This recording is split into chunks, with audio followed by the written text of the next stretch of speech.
Maing hapon kaninyong tanan, mga isuon ko diha ni Jesus Christ. Aniya nausab ako karon, magasangyaw kaninyo may tungod sa Biblia sa Roma 1:16 ngadto sa 17. Gikan ni Pablo nga ulipon ni Kristo Jesus gipili sa pagkaapostol o gitawag sa Dios aron magsangyaw sa maayong balita. Dili ko'y kaulaw ang maayong balita kay kini mao ang gahom sa Dios aron pagluwas sa tanan nga mutuo.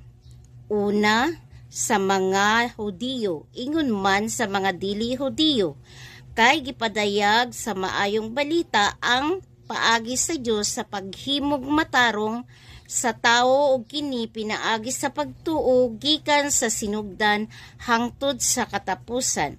Sumala sa kasulatan, ang gihimong matarong sa Dios mabuhi pinaagi sa pagtuo.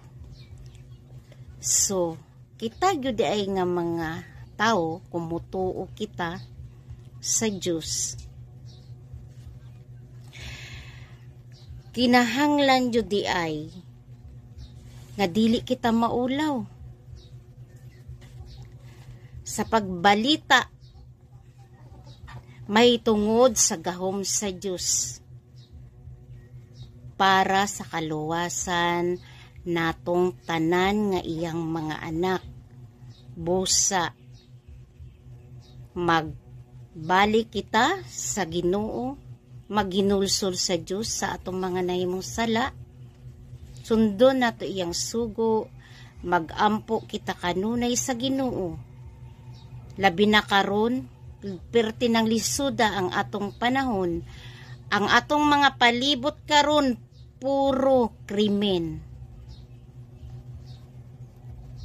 Kinahanglan gyud kita nga mosalig sa Dios, mutuo kaniya ug magsunod sa iyang sugo, magampo kanunay sa Ginoo aron puno kita sa proteksyon. Og kinahanglan ang iyang ebanghelyo dili nato ikaulaw sa pagtudlo sa atong isig kaigsuon aron sila makakaplag sa kinabuhi walay katapusan. Hinaot pa unta.